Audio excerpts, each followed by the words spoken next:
masukan.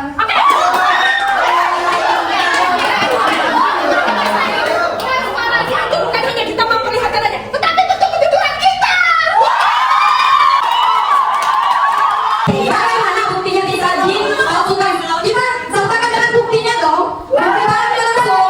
Harus ada cat dari toko. Apakah penyebab tadi dia terlambat datang itu hanya karena dia terlambat tidur atau tidak ada penyebab lainnya?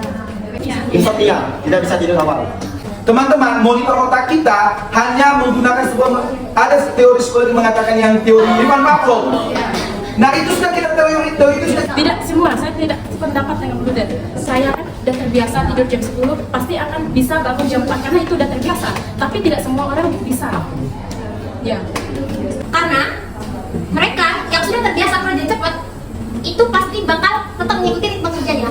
Nah, mereka yang kerjanya lambat, lebih fleksibel, itu pasti akan ujung-ujungnya apa? Ada diskriminasi. Dari evaluasi ini kita dapat masalah kan? Kita sudah menemukan masalah. Dari masalah ini kita mencari penyelesaiannya. Bukan kita rapat masalah dulu, berarti kita rapat masalah bagaimana ceritanya. Berarti mereka menyampaikan solusi. Ya kan makanya mereka. Berarti secara tidak langsung sulit itu kan?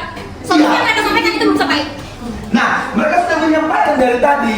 Ketika kita melakukan evaluasi, disitulah kita menemukan permasalahan yang sebenarnya. Tetapi yang kamu katakan, kita sudah menemukan permasalahan yang terlebih dahulu baru melakukan evaluasi atau rapat yang kalian akan laksanakan. Istilahnya magnet yang berlawanan. Nah, bagaimana itu? Ayo. Jadi kawan-kawan bisa lihat kan sekarang banyak sekali orang masuk organisasi itu keluar, tapi dia nggak tahu bagaimana tentang wadah-wadah organisasi tersebut. Mereka tidak aktif lalu melenceng. Terima kasih. Kan sudah tahu kasusnya, makanya mereka evaluasi mengapa bisa makanan ini basi, kapan disajikan, apa penyebabnya. Makanya akan terjadinya sebuah evaluasi. Interupsi. Ya. Mereka tidak ada membangun kasus. Mereka hanya memberikan penjelasan. Jadi Ya. tidak ada kasus tetap yang menjadi acuan mereka. Mereka tidak bangun status quo yang seharusnya ada ketika mereka sudah menjelaskan terkait dengan kasusnya. Setuju. Kenapa sih evaluasi?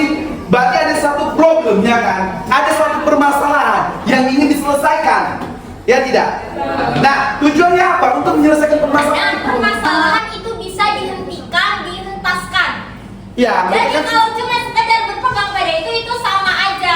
ya, tetapi mereka sudah memberikan apa yang mereka sampaikan. Jadi dari mereka sampaikan, kita tidak boleh menghendaki bahwa harus A, B, dan C. Tetapi Saya mereka. tidak menghendaki. Saya tidak menghendaki. Tetapi dari argumen Namun, saudari. pertama, tim mereka juga mengatakan bahwa mungkin manajemen waktu itu juga. Karena apa? Seperti saya katakan tadi, seperti dari kelompok ini mengatakan, kami hanya orang ketiga, orang luar, hanya memberikan sebuah masukan, pendapat. Nah, kamu menerima atau tidak menerima kembali kepada dirimu. Dah. Ketika kita ingin menyelesaikan sebuah masalah, kita kan harus diskusi. Nah, dengan adanya sesi evaluasi tersebut,